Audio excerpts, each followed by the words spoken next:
Fala galera, meu nome é Thiago Tagawa e eu sou da Joy Photography. Hoje a gente vai falar um pouquinho sobre desfoque.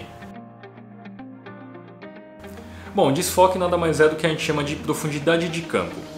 Sempre que a gente pega uma objetiva e a gente faz o foco dela, ela cria um plano de foco nítido e apenas esse plano de foco vai de fato estar em foco. Tudo que tiver para frente ou para trás dele vai ficar desfocado. Na prática, a gente acaba sempre tendo uma gama um pouco maior de distâncias que vão estar em foco para frente e para trás daquele plano de foco. E essa profundidade de campo vai depender de três coisas: a distância de focalização, a distância focal e a abertura da lente.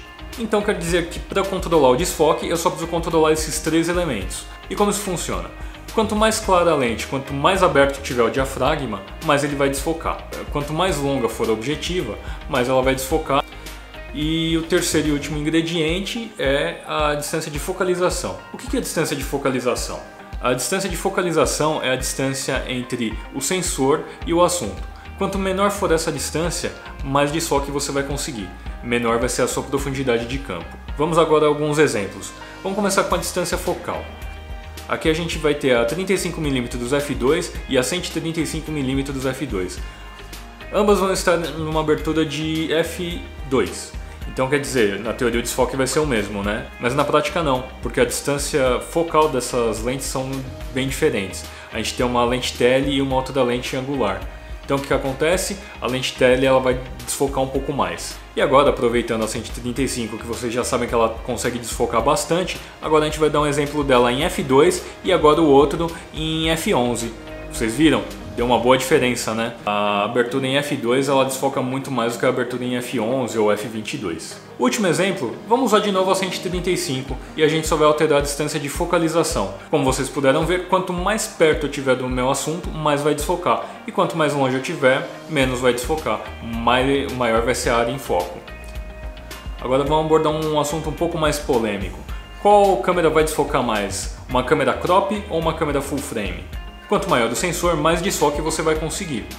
Como assim? E por quê? Quando o sensor é um pouco maior, você precisa compensar isso de algumas formas. Por exemplo, com o fator de crop, a 22mm que está nessa câmera agora, por exemplo, ela acaba se transformando numa 35mm. Então o que acontece? Você pode ficar um pouco mais longe para fazer essa foto, ou esse vídeo no caso. E como você aumenta a distância de focalização, você vai ter um pouco menos de desfoque. Se você colocar essa mesma lente numa câmera full frame, por exemplo, você vai ter um pouco mais de desfoque porque você consegue se aproximar um pouco mais do assunto. Ou se você colocar 35mm f2 na câmera full frame, você também vai conseguir muito mais desfoque porque você está usando uma lente mais longa. E como a lente é mais longa, você acaba criando mais desfoque, como a gente já falou antes. E no caso do celular, como funciona? Ele tem um sensor muito pequeno. Normalmente a lente que vem neles é uma 4,5 ou 5mm, às vezes até menos, para você conseguir um ângulo mais aberto. Com uma lente tão curta assim, você não consegue tanto desfoque, por mais que você tenha uma abertura clara como o f1.5. A menos que você consiga se aproximar muito do assunto. Espero que vocês tenham gostado do vídeo, não se esqueçam de se inscrever no canal e até a próxima!